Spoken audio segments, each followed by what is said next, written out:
This is absolutely ridiculous. I'm going to shut my entire experience here. We have all seen videos like this of anti-maskers having meltdowns in public. It is reprehensible behavior, and I am so perturbed right now. This is America at the end of the day. And you know what? Do you know what the police do at the end of the day? There's a difference between the spirit of the law and the letter of the law. Thanks, Dave. That's Dave from Dave's No Frills. I just paid $5 for $3 worth of soap. Well,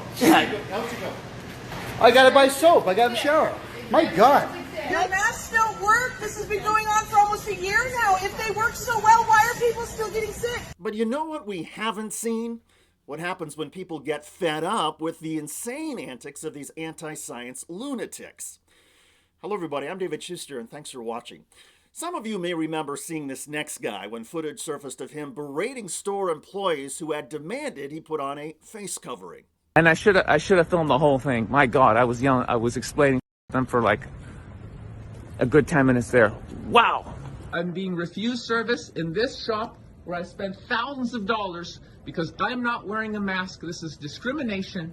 I will be filing under the Canadian Charter of Rights and Freedoms, and every single person here is a witness. Well, it seems like at least one Canadian has had enough of that guy and his bullhorn. Watch.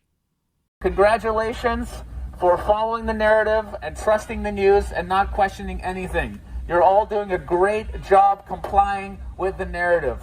There is definitely not a psychological operation happening when you're convinced of a reality that's based on fear that has nothing to do with what's actually happening. Fuck you! You fucking fuck you! Shut the fuck up! You shut the fuck up! You shut the fuck Dude, up! fucking Shit's like hey, you!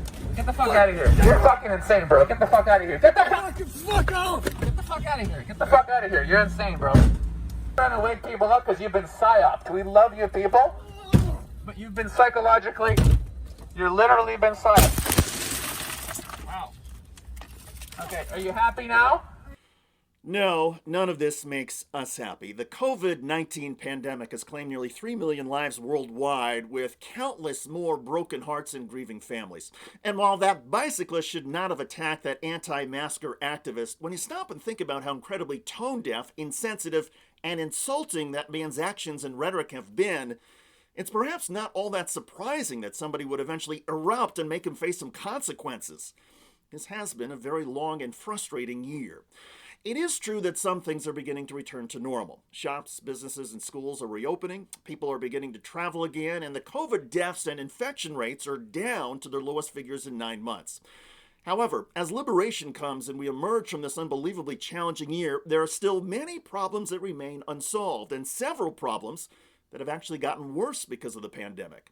Racism and attacks against Asian Americans are way up. The gap between our society's rich and poor is now wider than ever. The education divide has only gotten worse. Millions of people who lost their jobs over the past year still have not found new work.